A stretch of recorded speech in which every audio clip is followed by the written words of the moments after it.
Assalamualaikum semuanya, ketemu lagi bersama saya Pauzi. Apa kabar kalian semua? Baik-baik aja kan? Oke lah ya, kali ini kita akan melanjutkan spoiler film Donghua terbaru yang berjudul Fearless Battle Spirit. Namun sebelum mulai, kita ulas spoiler episode 9 sebelumnya terlebih dahulu. Yang mana di spoiler episode sebelumnya, ujian kompetisi perekrutan sekte Swanling sudah resmi dimulai. Kemudian Pangrulong berduel dengan jenius keluarga Qin. Namun Pangrulong sangat kejam, sehingga jenius keluarga Qin dibuat lumpuh. Namun kemudian perlakuan Pangrulong dibalas oleh Qinan dengan lebih brutal, yaitu secara langsung membunuh jenius keluarga Pang. Baiklah, bagaimana cerita selanjutnya? Daripada kalian penasaran, kita akan segera masuk ke isi ceritanya. Namun sebelum itu, intro dulu, ya kan?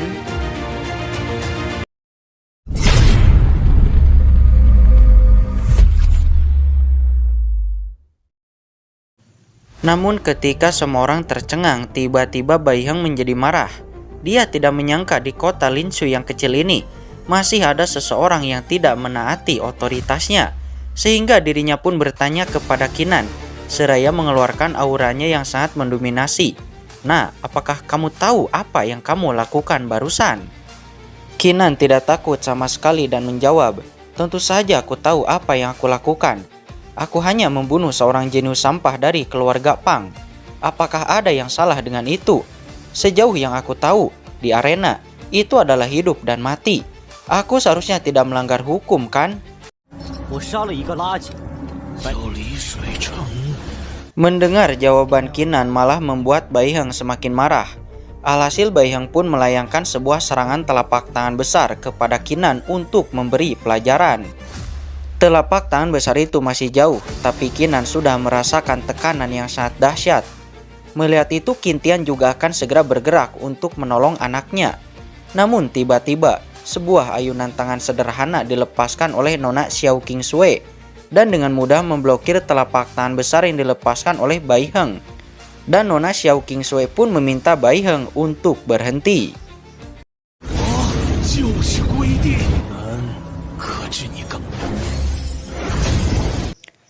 Di sini Baiheng tidak pernah menyangka bahwa senior Xiao Qingsui akan mengambil tindakan untuk bocah ini, membuat dirinya tidak bisa menahan diri untuk tidak bertanya, kenapa senior menghentikanku? Nona Xiao Qingsui pun menjawab bahwa Qinan tidak melanggar aturan. Nona Xiao Qingsui juga memperingatkan Baiheng untuk selanjutnya, tonton saja pertarungannya dan jangan mengambil tindakan sembarangan. Baiheng pun tidak berani melawan perkataan Nona Xiao Qingsui, dan dia hanya bisa melepaskan Qinan untuk saat ini.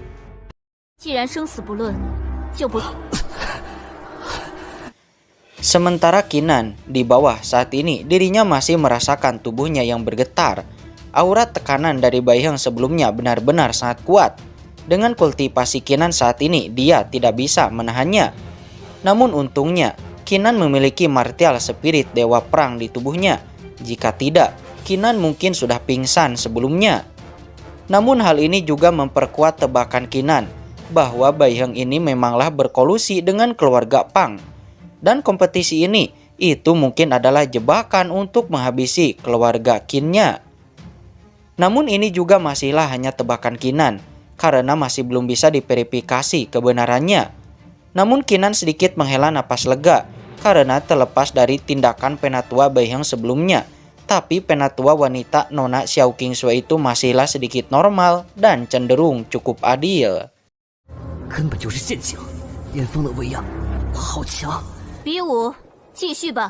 Di kursi tertinggi Nona Xiao Qingsui pun berkata kepada semua orang bahwa kompetisi bisa dilanjutkan lagi. Sementara Pangli, dia saat ini masih diliputi oleh kemarahan karena Qinan membunuh jenius dari keluarga Pangnya. Dia pun berkata bahwa tidak peduli bagaimana caranya, bocah itu harus mati. Namun Pangrulong langsung meminta ayahnya untuk tetap tenang. Rencana mereka sepertinya akan sedikit berubah, dikarenakan tindakan dari penatua wanita Nona Xiao Qingsui itu sulit diprediksi. Oleh karena itu mereka hanya bisa menunggu kompetisi putaran kedua untuk membuat pukulan telak terhadap keluarga Qin. Alhasil Pangli pun segera menenangkan dirinya dan berkata bahwa dirinya akan membiarkan bocah itu hidup sedikit lebih lama. 父亲冷静，又是方家人。 Pertarungan berikutnya pun segera dilanjutkan lagi, yang mana duel kali ini akan mempertemukan Qinan melawan seorang jenius dari keluarga Pang lagi yang bernama Pang Huo. Qinan sedikit mencibir, bahwasanya sepertinya dirinya dan jenius keluarga Pang sedikit berjodoh, karena terus-menerus dipertemukan di arena. Berhadapan dengan Qinan di arena, Pang Huo tiba-tiba gemetar ketakutan. Dirinya sangat sadar betul akan kekuatannya, karena dirinya hanyalah jenius terkuat ketiga dari keluarga Pang. Bahkan jenius terkuat kedua dari keluarga Pang, yaitu Pang Yu sebelumnya dikalahkan oleh Qinan hanya dengan satu serangan saja.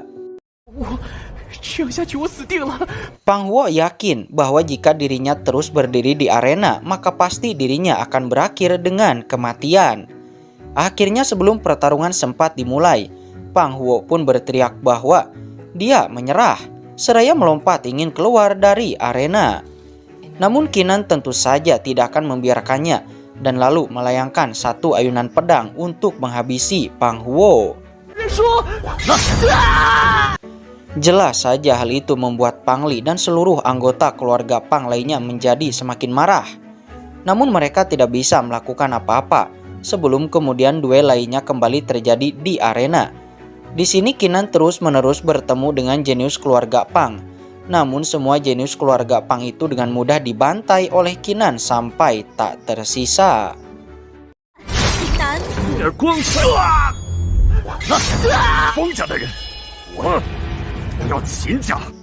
Melihat banyak jenius dari keluarga Pangnya yang dibantai oleh Qinan, membuat Pang Li diliputi oleh api kemarahan.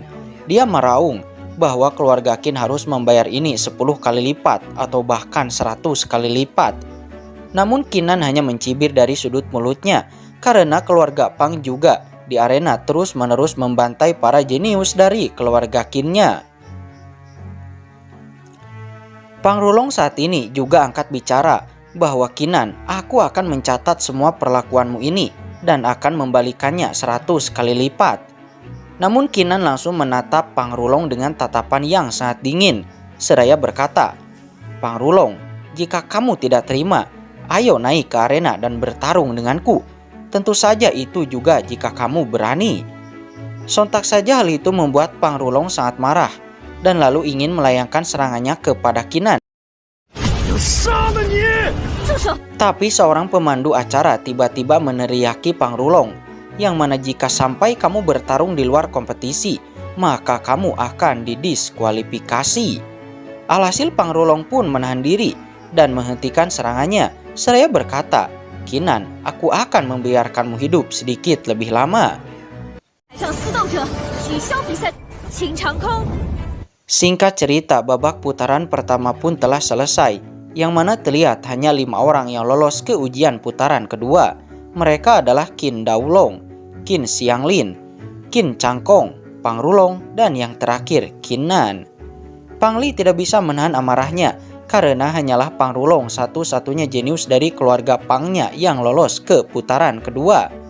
Namun Pang Li segera menenangkan hatinya yang marah karena dia sudah tahu betul bahwa berapa banyak pun jenius keluarga Qin yang lolos, pada akhirnya pemenangnya adalah Pang Rulong.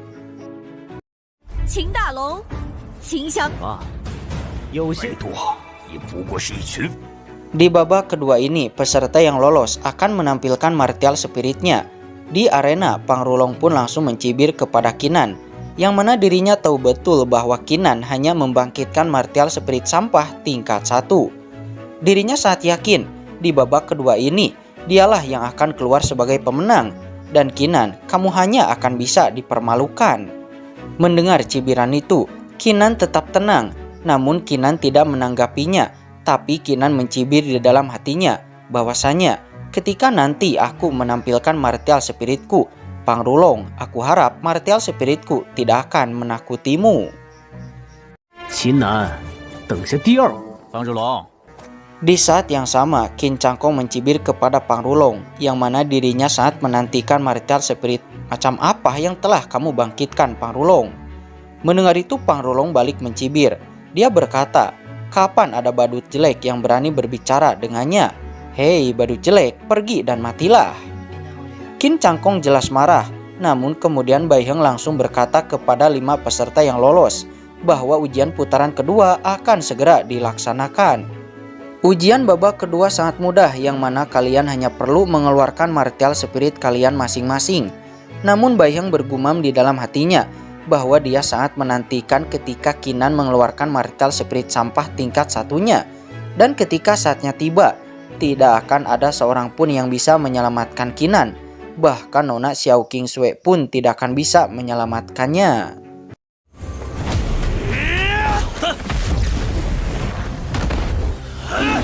Di arena, Qin Cangkong pun menjadi orang pertama yang langsung mengeluarkan martial spirit binatang harimau putih tingkat 5-nya. Nona Xiao Qingsui melihat martial spirit binatang harimau putih tingkat 5 milik Qin Cangkong. Apalagi Qin Cangkong sudah bisa berkomunikasi dengan martial spiritnya, membuat Nona Xiao Qingsui berkata bahwa itu lumayan tidak buruk.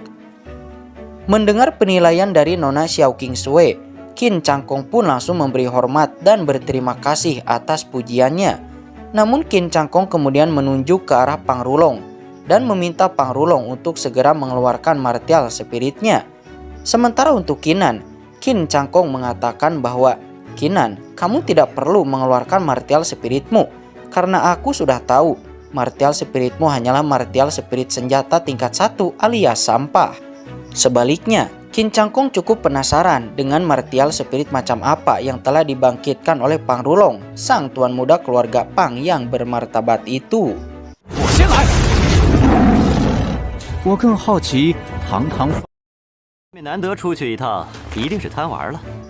Mendengar kata-kata Qin Cangkong, Pangrulong nampak sangat tenang. Namun Pangrulong sedikit mengakui bahwa Qin Cangkong memiliki martial spirit sedikit kuat. Tidak seperti bocah Qinan itu yang merupakan sampah sejati dengan martial spirit sampah. Mendengar itu sontak saja Qin Cangkong pun tertawa. Dan dalam hal ini, dirinya pun harus mengakui bahwa dirinya sangat setuju dengan perkataan Pangrulong. Kemudian Pangrulong berjalan selangkah demi selangkah ke arena. Dia meminta Qin Cangkong untuk membuka mata anjingnya lebar-lebar, karena dirinya akan segera mengeluarkan martial spiritnya. Dan setelah itu akan diketahui siapa sebenarnya jenius sejati di kota Linsui.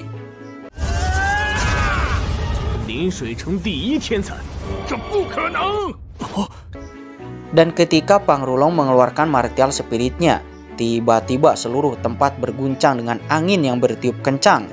Lalu kemudian semua orang pun terkejut, bahkan Qin Tieba membuka matanya lebar-lebar. Dia meraung, "Tidak mungkin, ini tidak mungkin." Qin Tian juga membuka matanya lebar-lebar. Dia terkejut menyadari bahwa martial spirit Pangrulong adalah martial spirit tingkat 6.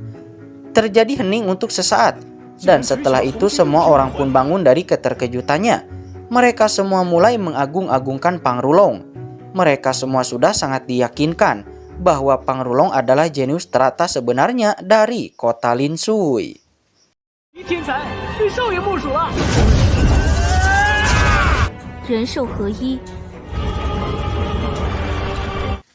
Sementara Pangrulong sendiri, dia saat ini berdiri dengan bangga di arena. Dengan kearoganannya, dia mengemukakan bahwa dirinya adalah pemenang kompetisi ini dan tidak ada siapapun yang bisa menandingi martial spiritnya.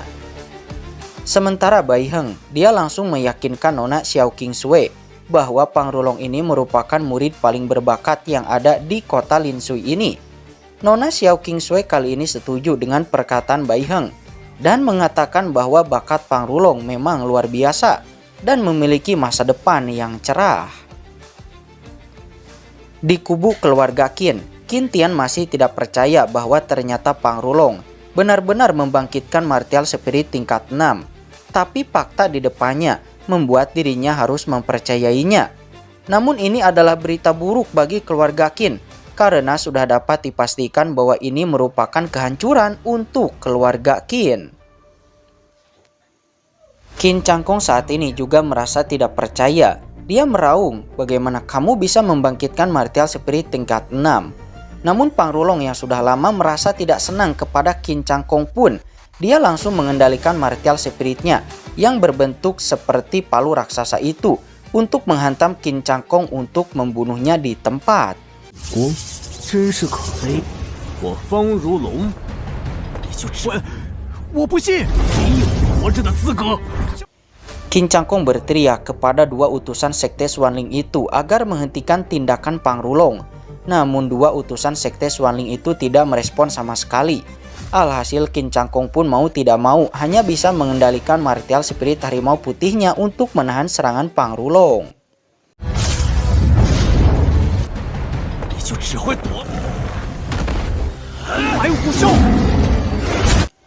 Kedua martial spirit itu pun bertabrakan di udara dan duar. Ledakan besar pun bergema, namun terlihat martial spirit harimau putih milik Qin Changkong pun dihancurkan. Setelah martial spiritnya dihancurkan, Qin Changkong pun menyemburkan seteguk darah. Namun martial spirit Pang Rulong masih menerjang ke arah Qin Changkong. Akan tetapi ketika martial spirit itu akan menghantam kepala Qin Changkong, tiba-tiba sang patria keluarga Pang, Pang Li, langsung meminta Pang Rulong untuk menghentikan serangannya dan tidak perlu untuk membunuh Qin Changkong.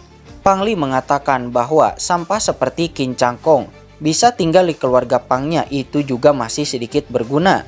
Alhasil Pang Rulong menghentikan serangannya dan membiarkan Qin Changkong untuk tetap hidup. Qin Changkong yang sebelumnya sangat arogan, pada saat ini Qin Changkong menjadi seperti ayam sayur. Dirinya berterima kasih karena Pang Rulong tidak membunuhnya. Qin Changkong berjanji bahwa dirinya bersedia melayani keluarga Pang dengan sepenuh hati. 留在方家还有点天才，放！为方家效力，你们。 Melihat Qin Changkong yang tunduk kepada keluarga Pang, tentu saja membuat Qin Tian sang patria keluarga Qin menjadi sangat marah. Namun hal itu malah membuat Pang Li tertawa terbahak-bahak. Ini semua berada dalam rencananya. Pang Li kemudian mengungkap segalanya, bahwa dia hari ini akan benar-benar memusnahkan keluarga Qin dari kota Lin Sui. Pang Li kemudian memberi pilihan kepada semua anggota keluarga Qin, yang mana pilihan pertama itu adalah bergabung dengan keluarga Pang, tunduk kepada keluarga Pang, seperti apa yang dilakukan oleh Qin Changkong, atau pilihan kedua yaitu dibunuh tanpa ampun. Mendengar pilihan itu, Qin Tieba langsung menyetujuinya begitu saja. Dia berkata bahwa aku akan tunduk kepada keluarga Pang dan bergabung dengan keluarga Pang. Setelah tunduknya Qin Tieba, beberapa murid dan beberapa penatua dari keluarga Qin pun juga menyuarakan pilihannya, yang mana mereka akan tunduk kepada keluarga Pang dan bergabung dengan keluarga Pang. 要是能留在方家，还有打无赦。 Melihat beberapa anggota keluarga Qin yang berkhianat dan membelot ke keluarga Pang, pelayan Xiaoqing menjadi sangat marah. Dia menghina para pengkhianat itu dengan mengatakan bahwa kalian semua adalah sekelompok pengecut yang serakah akan hidup dan takut akan mati. Namun perkataan pelayan Xiaoqing itu malah membuat patria keluarga Pang, Pang Li menjadi tertawa terbahak-bahak lagi. Dia lalu mencibir kepada Qin Tian dengan mengatakan, "Qin Tian, bagaimana rasanya dikhianati?" Oke guys, spoilernya udah bersambung. Gimana, seru gak tuh? Lanjut gak nih? Tapi Mimin ingatkan bahwa ini adalah spoiler, yang mana film aslinya belum rilis. Namun untuk jalan cerita, Mimin yakin 90% akan sama dengan filmnya yang nanti rilis. Namun mungkin ya beberapa adegan akan sedikit diubah sih guys, tapi gak ngaruh. Namun untuk kesesuaian episode, sepertinya akan sedikit melenceng, karena jalan cerita versi filmnya cukup lambat dibanding spoilernya. Jadi kalau kalian ingin lanjut spoilernya, silahkan komen guys. Oke, mungkin itu aja. Mimin pamit. Wassalamualaikum warahmatullahi wabarakatuh.